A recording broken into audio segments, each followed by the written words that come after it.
Welcome to the Conscious Radio Network's YouTube channel. Become enlightened, have fun, and tell all your friends and family to share with everyone they know. You can find us on Facebook and stay up to date on our Facebook group, or find us on Twitter, Instagram, and TikTok. Our podcast can be found on Libsyn, iHeart, Spotify, Google Podcast, and more.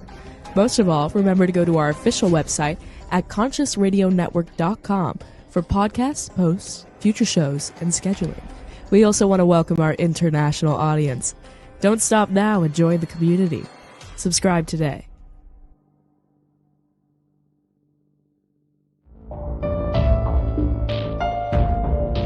This is the Conscious Radio Network.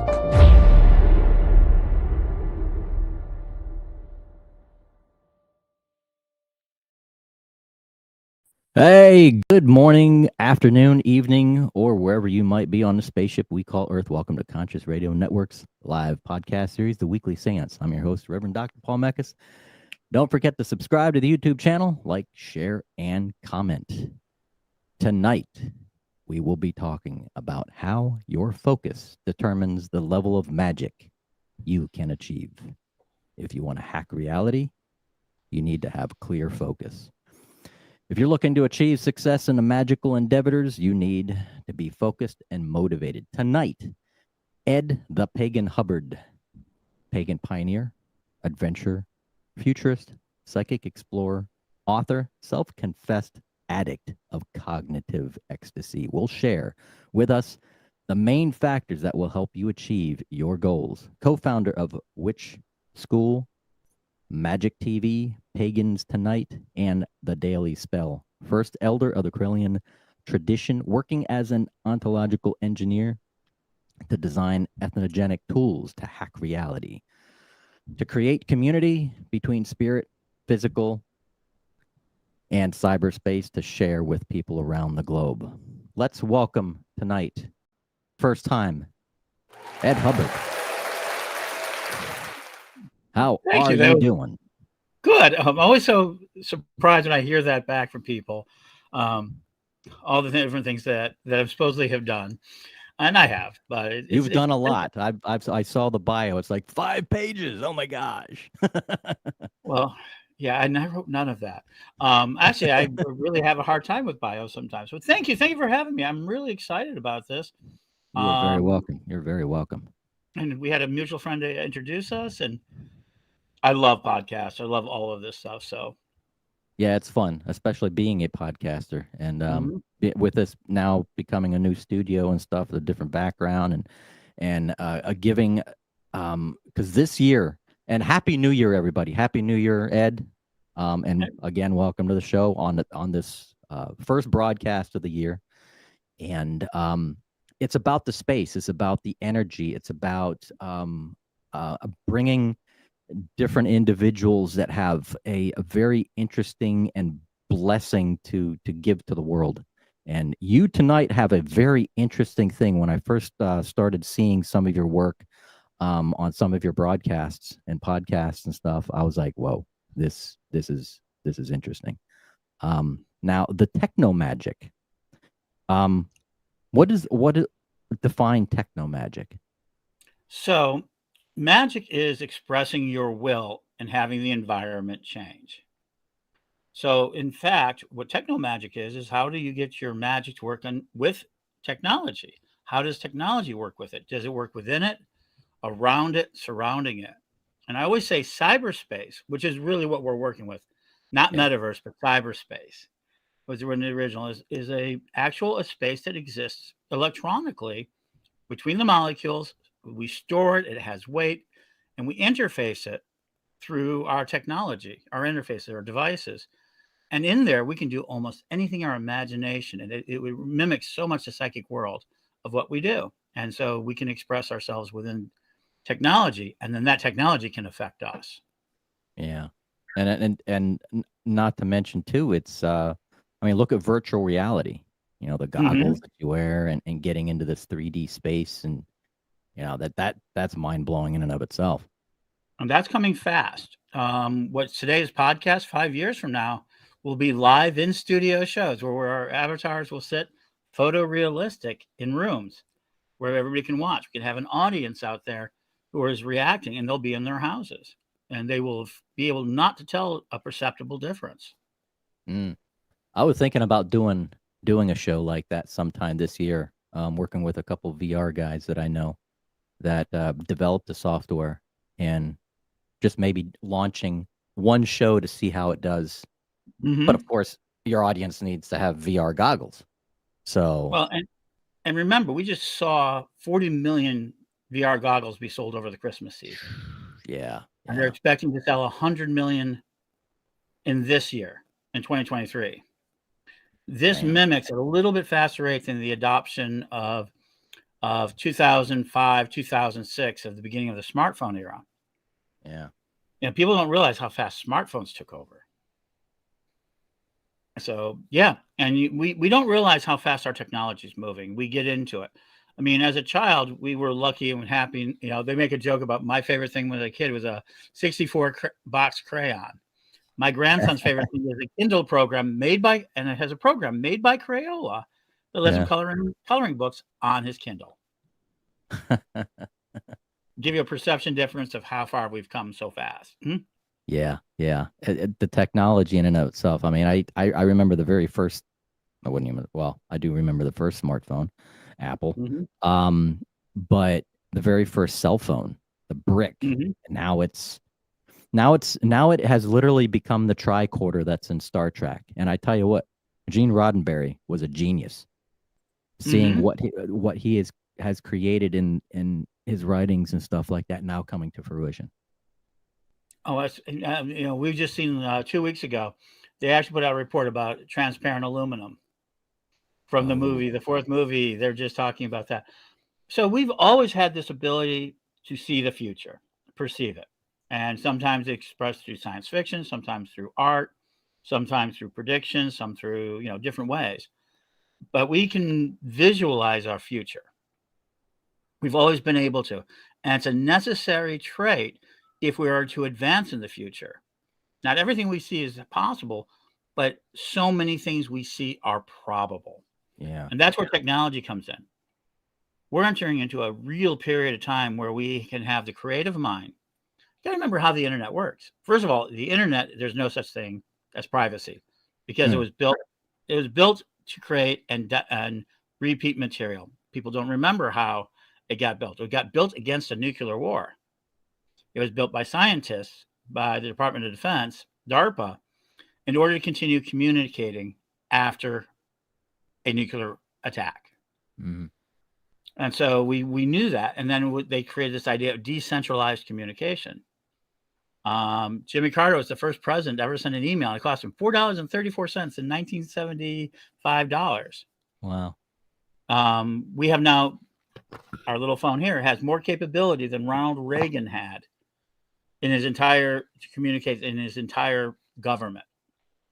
So we have moved really fast from one type of society to another. And that, and it's caused a bit of a future shock. So we've got that. But the internet works through coding. What is that? What do wizards have? Spells. And we have to have the right coding, the right picture, the right coding. And then what that coding does, it creates an object or an action that affects the world. That is exactly what cyberspace does. Virtual reality is nothing but codes and words and incantations to create objects that we can interact with. And to be on top of everything, especially as we move into the future, coding and knowing it and understanding it, I feel is going to be a very, very, very important trade. I think it's going to be your independence. How independent you want to be, because right now, I just read a report today. Well, we know this is the year of AI. AI is coming. We can't argue against it. It exists. And there's a lot of definitions of it, but there was a computer that there's a new program out there that's beginning to write its own code for you. So even that will be automated to a certain degree. But if you understand the underlying reality of it, you can affect it. Yeah. Yeah. And and being in the podcasting industry too, there's all this software that helps the podcaster or any industry out there, marketing, production. there's all this new AI software coming out that is helping anybody in any business being able to generate whatever you want, all your own SEO, all kinds of stuff. It's crazy. Like, and it's scary too. It just, And so basically, so one of the things you have to do is learn your focus. What is it that you want to accomplish? No one who's being educated in the public school system right now, and in a lot of private school system, is not being trained for a job that it will exist 12 years from now, 10 years from now. Everything that can be automated will. Yeah. We have these self-checkout counters, right now. Those are going to go away. They're already gone away in parts of Germany. It's gone away in part of the Amazon store where you just say, I'm buying, this is my cart. I go in, put everything in my cart, put it through a scanner, and you walk right out, never touching a cashier, never touching anybody, never touching any of it. That's really fast. So the thing about focusing isn't about the speed of technology or what it can do, but what can you do? What do you want to do? And then find answers back. Yeah. And it's an adaptation too, because it's something that we're not going to have a choice but to adapt to it. So I see these parts of society that are refusing. No, the much older generation, great grandparents and stuff like that. I'm not that old, but but I've met a couple people. They want nothing to do with the smartphone. They want nothing to do with this. And they don't have to. And they don't have to. I do think we're going to see communities like 20th century Amish who will stick themselves in that 20th century technology. And I've already seen enclaves. You hear it all the time. I'm going to get off grid. So we're already seeing a movement of people trying to get away from it. Yeah, these parallel societies. And we've always been that way. Yeah. I mean, the truth is we still have primitive tribes on the earth who have not changed their way of life for a very long time until they contacted us. Once human beings reach a certain level of comfort, they stop acting on it. Mm-hmm. Yeah. And we found that we have a lot of parallel societies that way. And inside the cyber world, we even have more of them. The one thing about cyberspace is that it can create you a community anywhere in the world, any place in the world. And now we're coming to have it more and more physical. When I first started, my gosh, chat rooms and forums were a lot of fun. Oh, yeah. Right?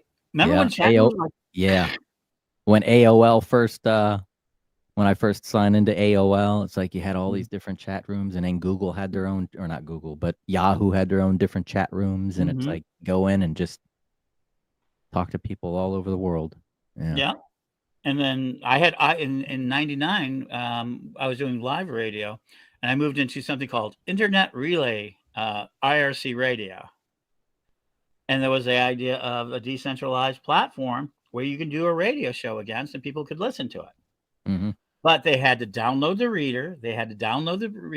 Everybody had to have the same software. Yeah. And now today, it's not only possible, but we carry around an entire television studio in our pockets. Yeah. So it's a tricorder. Now you just got to put in, all this other software, which is coming. I'm hearing about it where, it already does it. I mean, a lot of smartphones do it. It scans your body, it scans to see if a self-diagnosis tool. Now, as far as healing, well, right? Healing is a different thing, and it could possibly help you heal, but it can help you monitor. Mm-hmm. So there's a thing coming in called Dataism, and Dataism is a new spirituality, a new level of spirituality. And what it is where is the source of the spirit? First of all, we're all theists, meaning every bit of power for most societies originated from the gods. Yeah. The king was chosen by the gods. And then we got into humanism, where if enough humans agreed, then that had to be the reality. And it was all human sources. We didn't go to God to get answers. We went to other humans to get answers, psychology, medicine for healing, whatever. And then a lot of that shamanism, a lot of that healing, a lot of that energy work, a lot of that herbalism got pushed to the side. Yeah. And for the modern, today it's Dataism. And what I mean is that we don't trust human decision making anymore. We trust the data. we trust data. And this is why people get tricked by memes all the time, because they put a reliance on memes and internet information in the same way. Oh, if it was in the newspaper, there was a time if it was in the newspaper, it had to be true. Now, if it's on the internet, people may be skeptical, but they're going to accept those memes and those stories as being true, regardless of the fact. Yeah, and that brings in the other part of the topic is reality.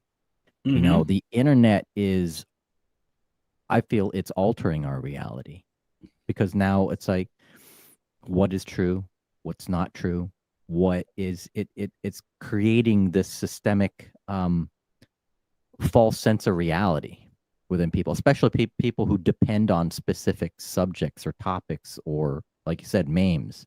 So it's and people are, and it seems like there's parts of the news and the press that are also depending on certain social networks of opinion or gossip and stuff, and whether it's true or not, how do we know? So, first of all, you have to accept what is your reality. So you have to understand that none of us live in the same reality. We all have a brain in our heads that are affected by quantum of fields. We're finding out it has a very strong, powerful quantum effect, and that our brains are building models inside of our situation, because we can't absorb all of the information. We just can't. And so it takes out and it siphons out almost 80-90% of all information. So you and I can be literally in the same room, be looking at the same things, but we're not perceiving the reality in the same way. Yeah, because perception of it. And that's called a paradigm. And so the only thing we can control is our paradigms. What do we accept to fill that model? Now we have a consensual reality that we're all working with, and that's the physical one that we kind of say is physical, but even that's fallen apart. So really, the biggest thing we have to understand, human species, Yuval Noah actually laid out sapiens, said 70,000 years ago, something happened to a tribe of Homo sapiens that spread. And that was they could use their imagination to agree. They started to use stories. Prior to that, you can't go to a chimpanzee and say, hey, give me that banana and I'll give you more bananas in the future. That chimpanzee is not going to say, no, that's ridiculous. I want my bananas now. It has no function to say, what do you mean I'm going to get more bananas in the future? But humans started to accept the story. And the number one story they probably accepted, oh, that's our God. That's our deity. You go over to the tribe next door and go, wow, we have a deity just like that. Oh, we do too. We must be cousins of the same God. Yeah. That allowed trust to build. It allowed us to trade. It allowed us to be more cooperative with that tribe. And that spread. And today we are the most cooperative species in the history of the world. We are cooperative. We're amazingly cooperative. Everything we do is because thousands and thousands and thousands of people have built this cooperatively. Yeah. And so podcasting, how many tens of thousands of people have actually built parts of this? How much of it is run by other people to allow us to have a cooperative society? And what do we convey it with? Stories.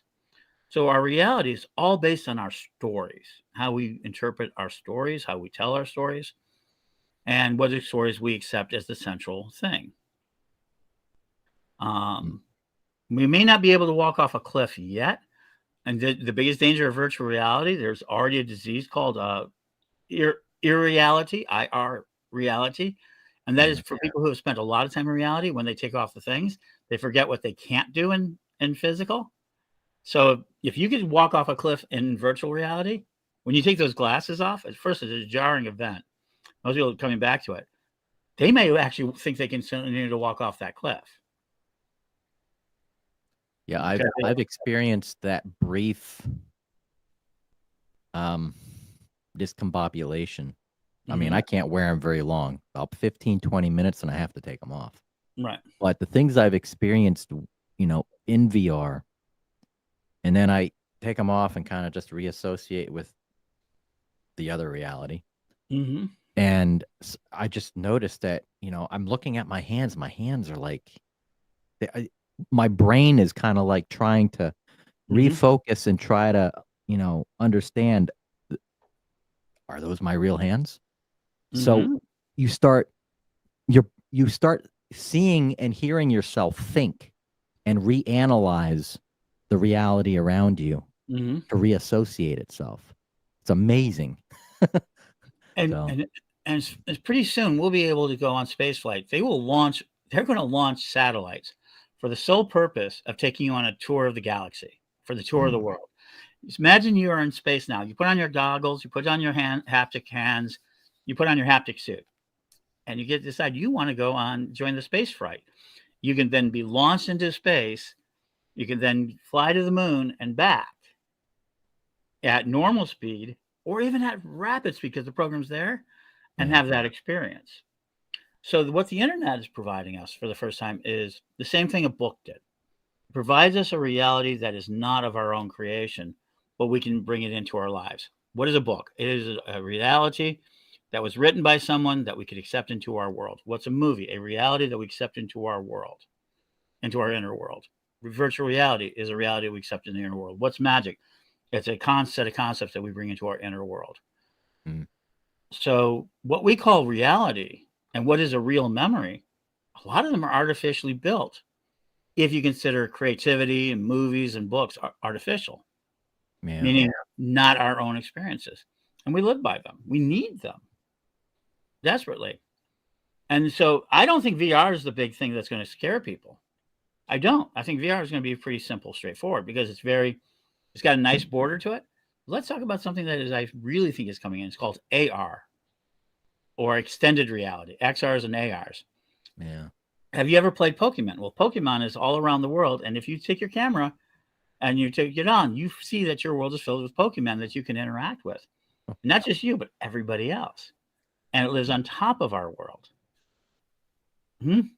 Yeah.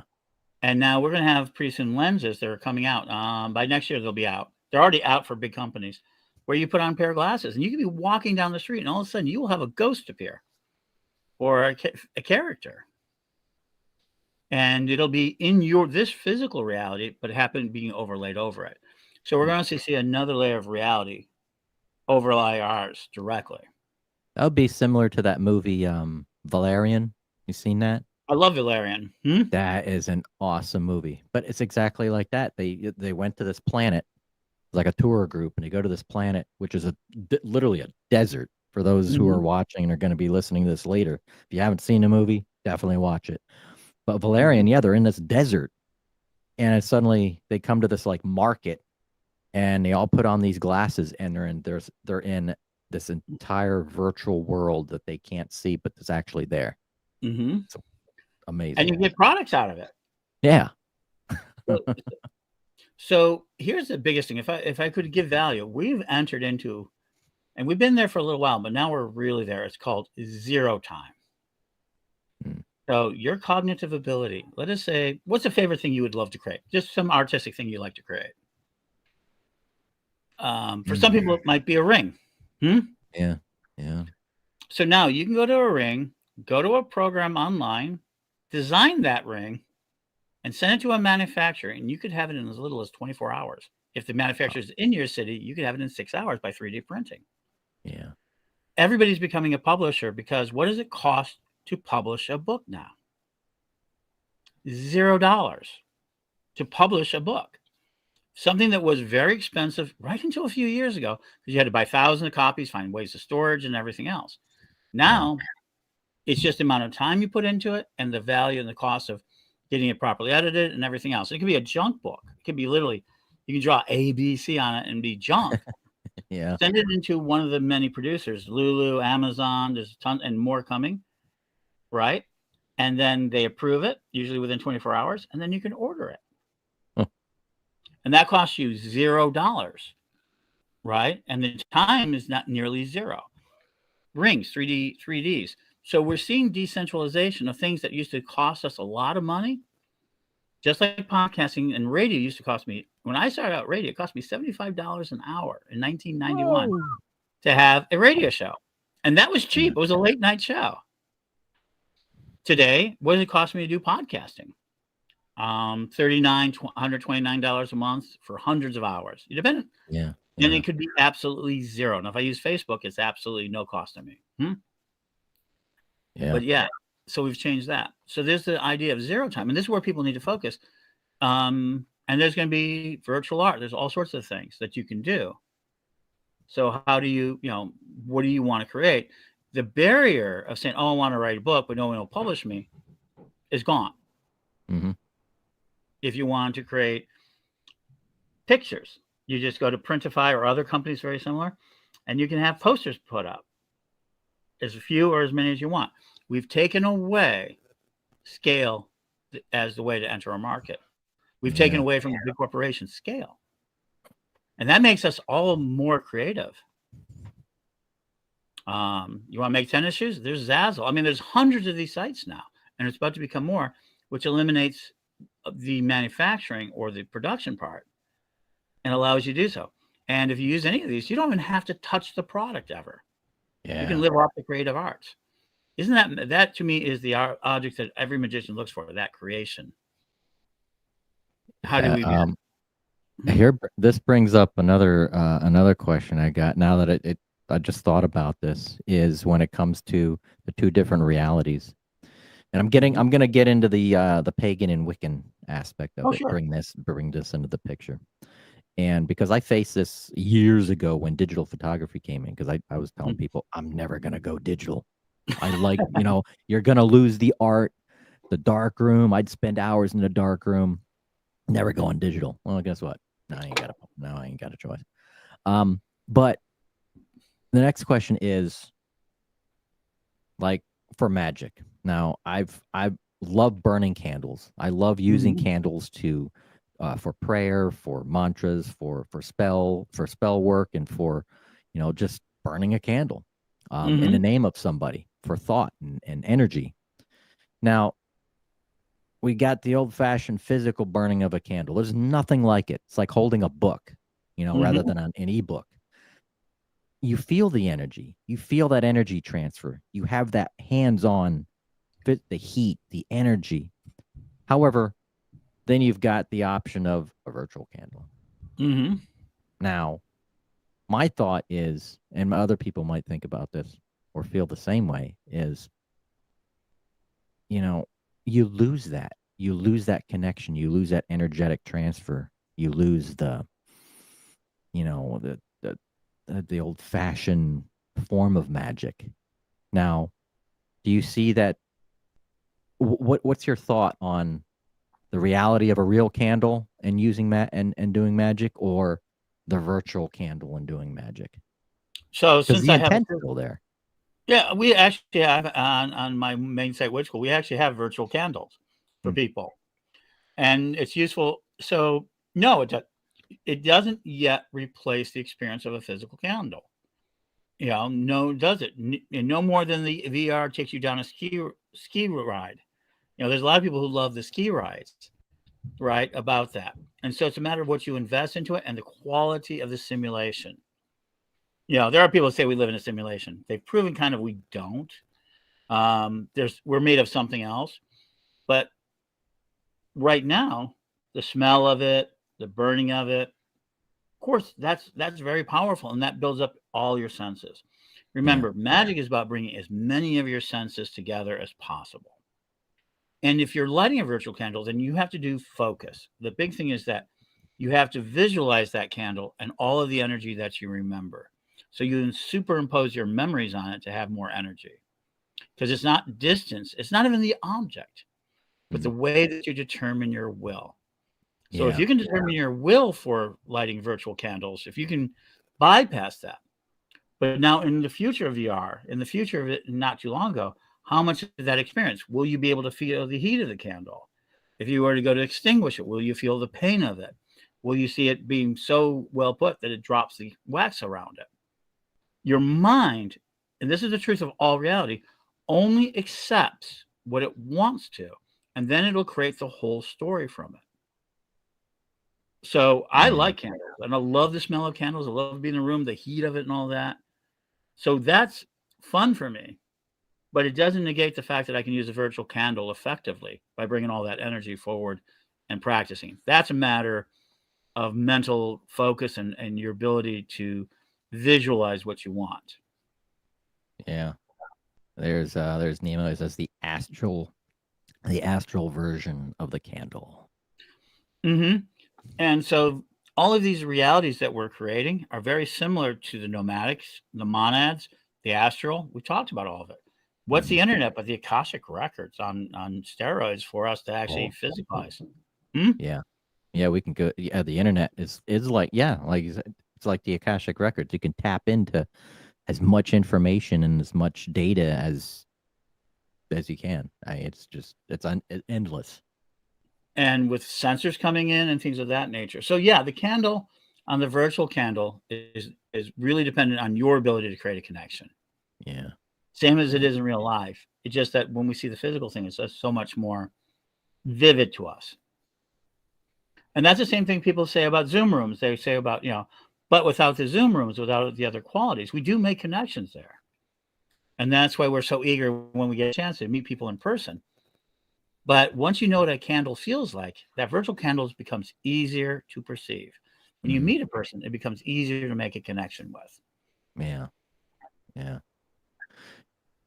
Do you feel that the internet, the future of the internet and the future of, VR and all this altered and augmented reality is going to either hinder our inherent psychic abilities or mediumship abilities or the human aspect of ourselves, or is it going to possibly enhance them? So I think it's going to enhance them. But let me explain. I believe very much about this. The computers and all the things we're inventing is to our mind what steam engines were to our bodies. What do I mean by that? We now have cars. We go everywhere with cars. It makes our physical muscle capable of us traveling hundreds of miles. With airplanes, I can travel across the country. I can do this all virtually easy, where it was physical muscle that got me across. So suddenly I'm able to travel way more than I was ever physically allowed to. Did that take away my muscles? Well, some people, obesity and all that, but no, I can still walk. I can still do that energy. But now I've got these machines that make me work so much better and brings about modern civilization. The computer, because it's such a pure mind thing, will make us be able to do things. It'll take away some of the redundant thoughts. Calendars. How many people use calendars? How many actually memorize phone numbers anymore? Yeah. And what's replacing the phone numbers? Passwords. But we changed that. So no, I think it's going to enhance, for those who allow it to, it will enhance them. It will help them memorize. We will have AI teachers for each student who will actually only care about that student and advancing them. That does make sense. Yeah. We have biofeedback machines. They can be monitored. The scary part is that we think these intelligences are going to be greater than us. And that's not true. They are us. They are us in the same way that a factory's us. We may not like it, but we become part of the factory becomes part of us. So will these realities. And pretty soon, there's a belief called the singularity amongst techies that believes there's a moment where a computer is going to reach AI level, human level, and it will do it for a minute, and then it'll go beyond it. And we can't predict what's going to happen after that. Yeah.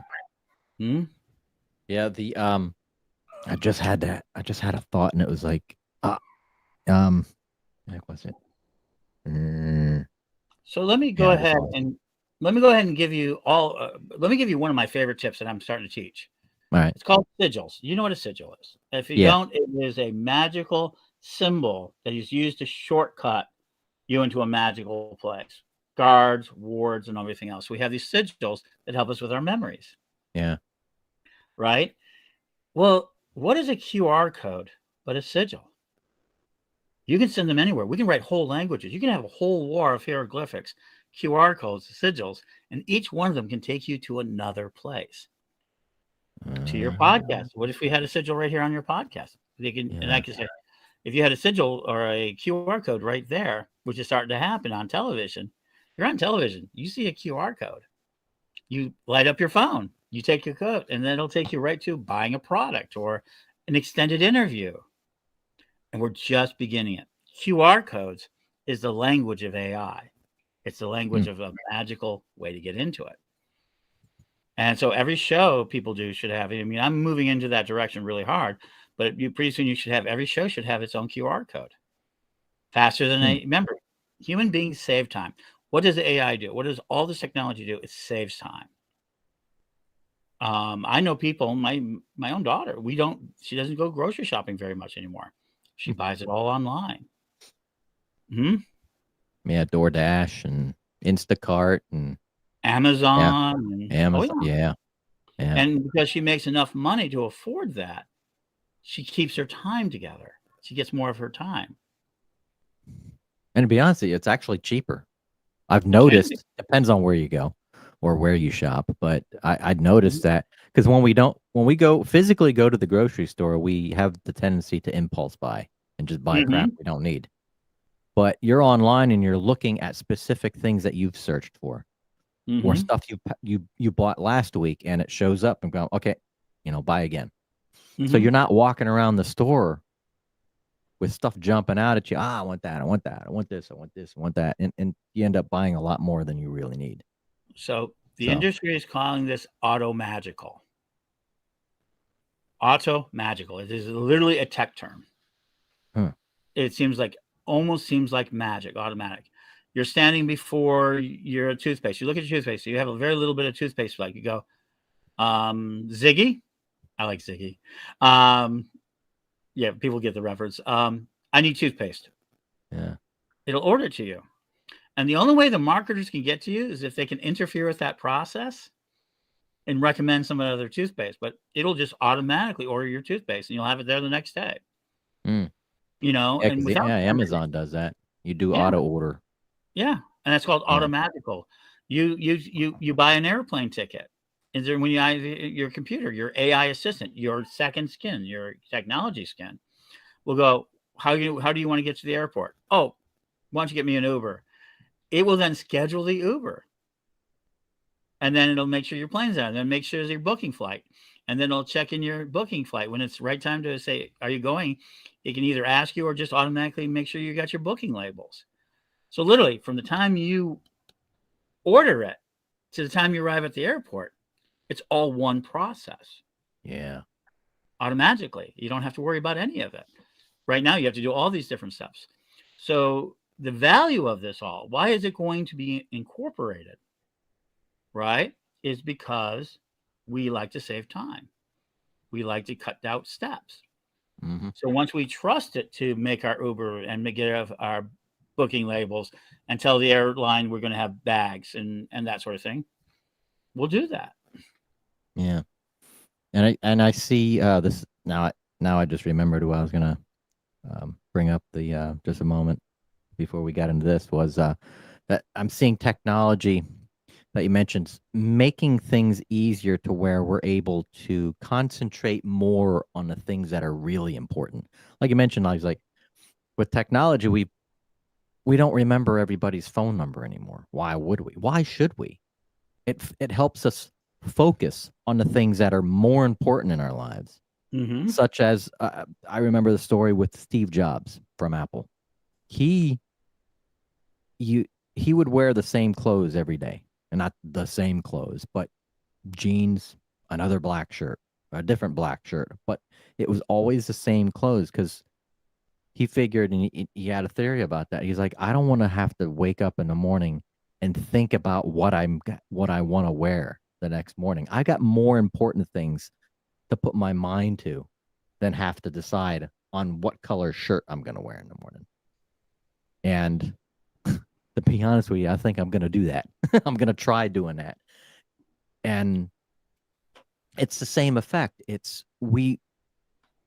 seems like we get caught up too much of the physical and trying to wrap our mind around all these decisions that really don't mean anything instead of focusing on the really important things about our life. So I'm a big black wearer for that reason.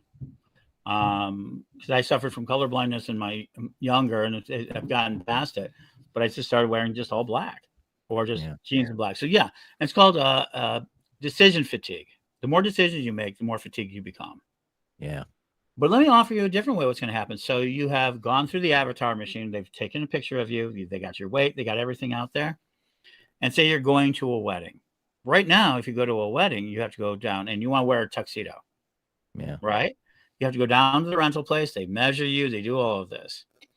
And then they make sure it fits. What if that was suddenly gone? It's like, oh, yeah, this is my avatar. I need a rental suit. What color do you want? What's your tastes? What's your style? And they send you a suit that is perfectly suited for you. Or a woman looking for, I want to go out to this special dinner. Right? And I want a new dress.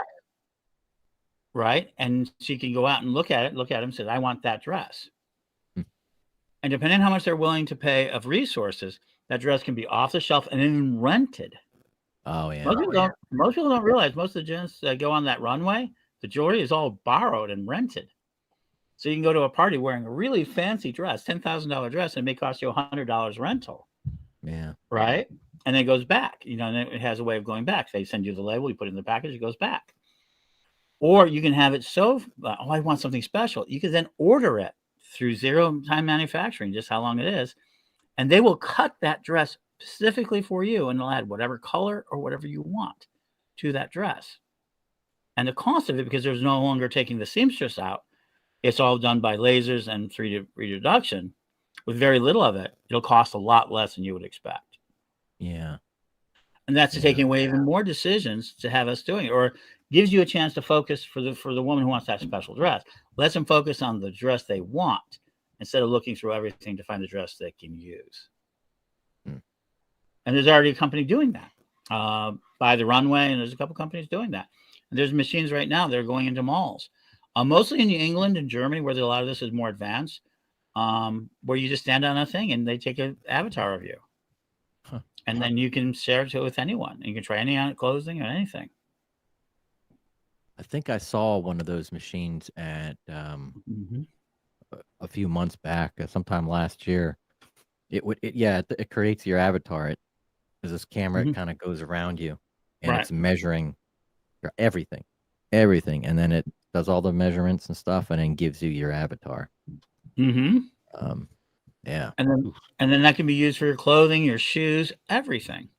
And it would be better and cheaper and with less waste in our system to do that. And it's scary to people because it does they say, oh, it'll take away jobs.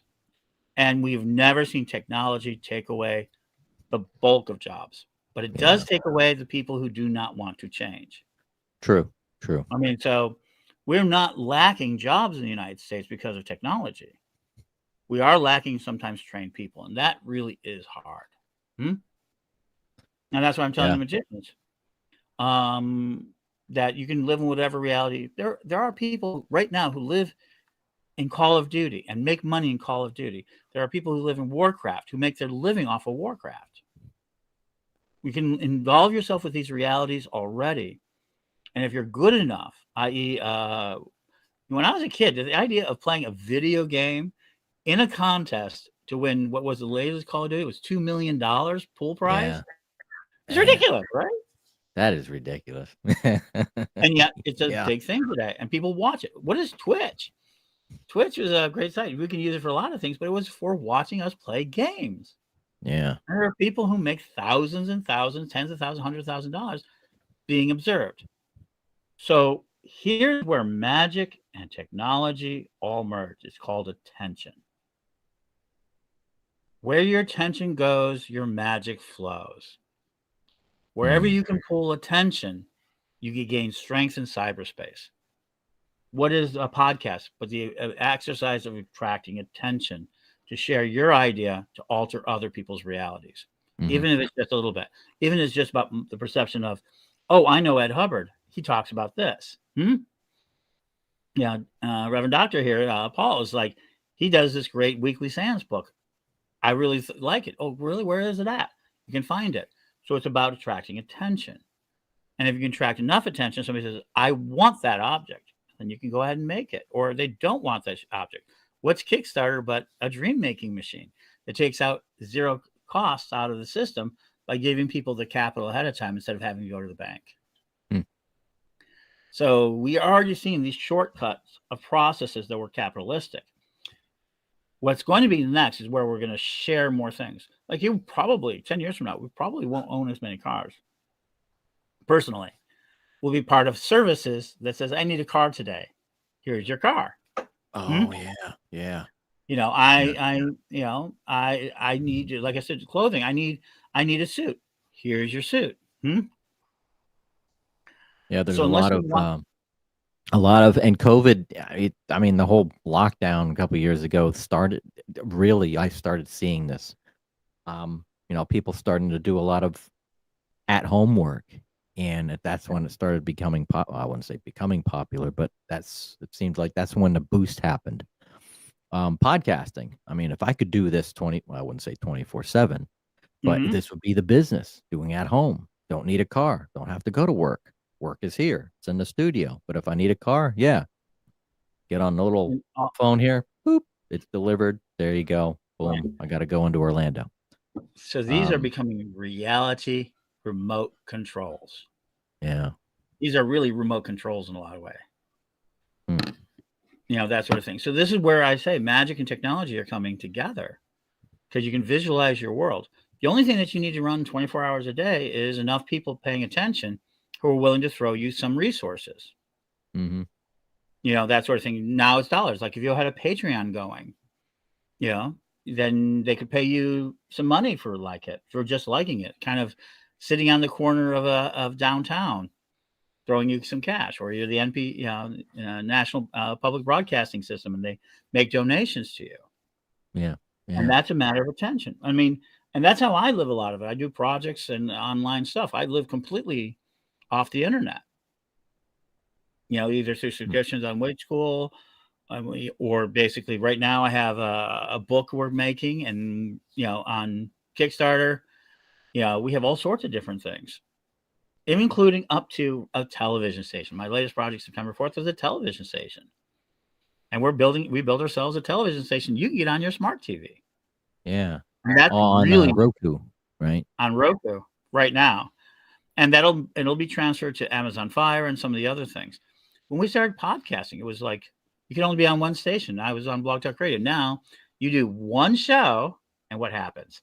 You can be on, like yourself.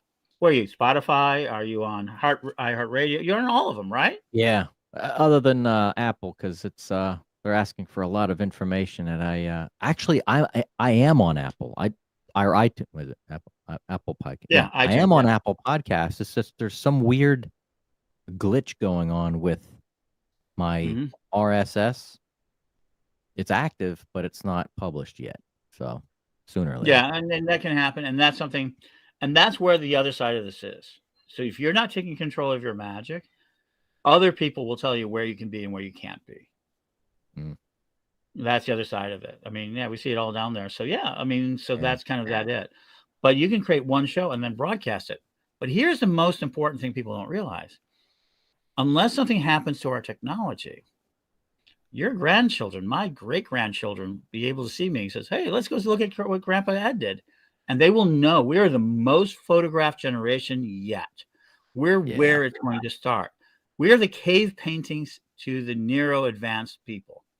This is literally nothing more than a cave painting to what it's going to happen. Yeah. That sort of thing. So that's kind of where the technology is going. And so we have this wonderful opportunity to form culture. Attention leads to actions, leads to culture. And right now, culture is your reality. Whether you believe it or not, you've got people who believe that the United States is a terrible country on all sides of the fence. And if you ever actually look at the real numbers of the United States, we've never been healthier. Nobody wants to believe that. Yeah. Right? The world is abundant. We have more people out of poverty than ever. We've peaked in population. We're going to see population go down. Pollution has dropped, but I can't convince anybody that's true, even if I show them the hard statistics. I belong to the abundance movement. We got, North America and South America have no wars going on. None. We haven't had it since 2015. Large parts of Africa have no wars. Other than until recently, Europe didn't have any wars for years going on. It's only now that we're seeing in the Ukraine a war. But prior to that, it may have been tense, but we didn't have conflicts. Yeah. Mhm. Since Vietnam and World War One, World War Two. Afghanistan, you Yeah. had it, but in this country, on this continent, on this hemisphere, we've eliminated war for right now. But do No. people believe that? Yeah. Hmm? What was once said, I'm not. I think it was. I'm not sure if it was Putin, but I kept hearing it from and repeated, um, over and over again that the next World War, was it the World War III, would be not on the battlefield, but by ones and zeros. And It's all that going is to be switched absolutely, I believe. And look what's happening over in Ukraine. Drones Yeah. have leveled the playing field. Mhm. Physical war is not as possible. Yeah. And as we grow even more and more advanced, it's not going to be possible in the same way. It's not. So you have this sort of thing. But right now, we have different realities depending where you're at in the world and what information you receive, period. Yeah. So I live in a magical world. I work very hard with people to find the magic in the world and express it to many people. And in my world, I see magic working. I see people who are happier, work better, have done really incredible things. I'm always chasing ghost stories. I'm always chasing things against a consensual reality. I love consciousness. I love listening to podcasts like this one. And you're great. I've listened to some of the back podcasts. It's amazing stuff. In order to create a reality around me so I can change the consensus reality around me so it Yeah. reinforces my paradigm. That's what we're doing. That's what a magical world does. It increases your paradigm to accept more information that is related to your story. And if you can do that, Yeah. then you can do something. For me, the most singular, incredible thing that I've done in my life is witch school and work on the Correllian Mm. tradition. And everybody said to me when I started, you couldn't teach magic online. This was in 2001. Wow. Barely people didn't accept colleges then. Yeah. Barely anything. Today, we're an institution. We have over 300,000 people. We've sent out. We have ordained ministers in 53 countries. We've been in 190 countries. I'm able to create connections with people who want to learn this stuff, and they become a family. And people are now traveling to each other around the world. We Yeah. changed the paradigm to accept that we were a great family, which we are, and we can help you all through the internet. I mean, we expanded to And be a global religion in 20 years. let me put up your because you are on Facebook, Instagram, and Twitter. And they can Yeah. find you at Ed the Pagan, Yep. EDTHEPAGEAN. Yeah. And you also have a YouTube channel, which is Magic TV. That's with a K, Mhm. MAGICK TV. Which was an example of technology coming to fruit. We actually built our own system, started our own shows, and then YouTube came in, and we were one of the very first people on YouTube. We joined in February of 2005. Wow, We have over 6,000 videos on YouTube. man, that's a lot. Yeah, and it's a historical record. I mean, we're trying to do that. Yeah. And so now we have this wonderful historical record. We have this wonderful series of communications, and it's a now communication. We continue to do that every day. We try to put out material a lot, and it helps, and people get connection. So people say, well, what is the value of having these connections? Well, it's allowed me to have this wonderful life where I do a lot of traveling now that I'm about to turn 60. Somebody gave me an airplane pass this year, so I'm Nice. going to get a year of free flying over on Frontier. Whoa. Yeah, and that starts in May. I get all these sort of actions. I can go overseas now, and I can have people give me beds. Huh. So instead of giving me resources in cash, like, oh, I need to earn a lot of cash and take it from people, I can now get real resources because money is only a resource detector. It tells you how much it is. I can fly over there, and people will give me a bed, and I get to meet people. So my life, which is about gaining experiences, is only improved to the point where I'm known throughout the world. Yeah. It's going back to the unlimited resources, which there is. It's an unlimited amount of resources. And bartering. You're bartering whatever anybody needs, it's there. Mm-hmm. It's plentiful. We just have to get out of this whole the old paradigm of there's limited amount of resources. It's the scarcity type of Mm-hmm. paradigm. So Right. yeah, Well, it's the idea that we're overpopulated. No, we're overpolluting. We foul our nest. But certainly we could go, if we really wanted more food, we could start eating yeast. I mean, we have methods. So it's really, we can start eating yeast, protein yeast. We can grow seaweed. We can turn parts of the farm. Most people don't realize that 80% of the oceans are deserts by technicality, means it has no life in it. yeah, So we could do farms in the empty areas. So everybody wants this natural world, not realizing we are a part of that natural world, and we could do amazing things, right? We're starting to visualize it, but we love our nostalgia. We love our past. So do you know when the best time in most people's lives were? There is actually a scientific proven experiment. You think that the world was best when you were 12 years old. That was the very best era in human history. You had the least amount of responsibilities. You had the most amount of playtime. You were exploring the world and learning things. So it imprinted your brain. This is like really great. Huh. And as you get older, you had that responsibility. If you ask anybody, oh, the 1950s were terrific. Well, no, they weren't if you look at it casually. But if you were living that life. So we loved that nostalgia of our early life. Yeah, yeah.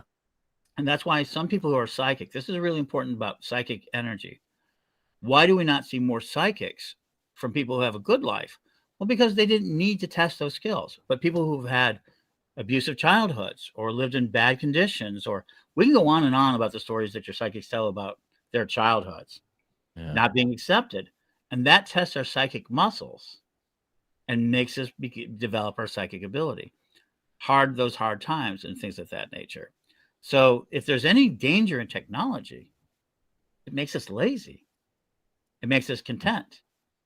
And there may be a technological level there. We turn into the primitive tribes of the technological age, where we have everything given to us, literally, fully automated communism, to everybody to their needs and everybody to their wants. It's possible. Man, yeah. So Absolutely. So the biggest danger to technology is to take away our struggles and replace them with just happiness. I love happiness more than anyone else. We have to have these struggles. We have to have these failures in order to learn to grow. And if we lose that, those are taken from us, then we're not going to learn anything. We're not going to grow. And that's the biggest danger. So we're in the age of creating our own culture. We're creating right now, this minute, this now, we're creating the future culture by our actions, by how we interact with technology and how we're creating it. And we're giving it to our families. Right now we hand over photographs and genealogies and things like that. Pretty soon you're going to be handing over whole servers of information. The family servers will be the real wealth, not how much cash you have or how much Bitcoin you have and everything else, but what are your programs? What are your I mean, if you have a server full of music that's all been paid for, that is going to continue to be excessively valuable. Streaming takes away ownership.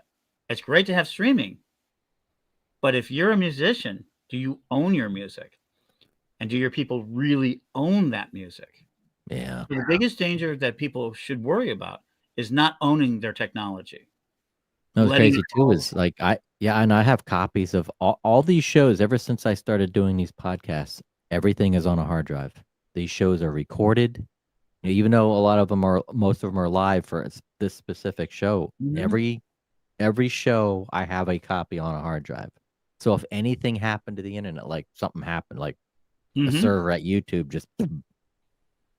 I got a copy of every single one of them. That's how we're going to avoid the next Library of Alexandria burning to the ground. What if a Christian nutty group or a Hindu nutty group or Muslim fundamentalists decide they don't like it and they figure out how to build a virus to wipe out most of the internet for a moment? Right? Then who owns the servers? people can't come at you for copyrights if you own the server. There's the books you own, if you bought them and things of that nature. Yeah. So the virtual ownership, digital ownership, is about to become the single largest source of value in our society. Beyond diamonds, beyond gold, beyond dollars. It's what you own. Even houses are going to go on blockchain. Your deed is going to be on blockchain. I mean, so owning your servers, owning your technology, and using it the way you want to is going to be really super important. Yeah, absolutely. Yeesh. Yeah, it's going to be a different. This is a wonderful time to live. I tell you, it's a wonderful time to be in creation, to be human, to be on this planet, because a lot of things are going to happen, and are going to be changing, and especially with technology. And Ed, that was an hour. Do you believe that? Yeah, that's a lot of information. Thank you. I try. I always want to bring value to people when I offer. I don't want to be a talking head. I really do think that this is important for people to know. Yeah, and that is very important information. It got me thinking, and it got me rethinking certain things that I thought before. And I'm going, yeah, that does make sense. Now it's coming back again. It's okay, an epiphany. I'm sure we've had some viewers and some listeners that'll be listening to this later and go, wow, yes, I didn't realize that. But yeah, and I tell you the biggest takeaway. What would be the big takeaway for the show tonight that you want everybody to know about? Cyberspace is psychic space.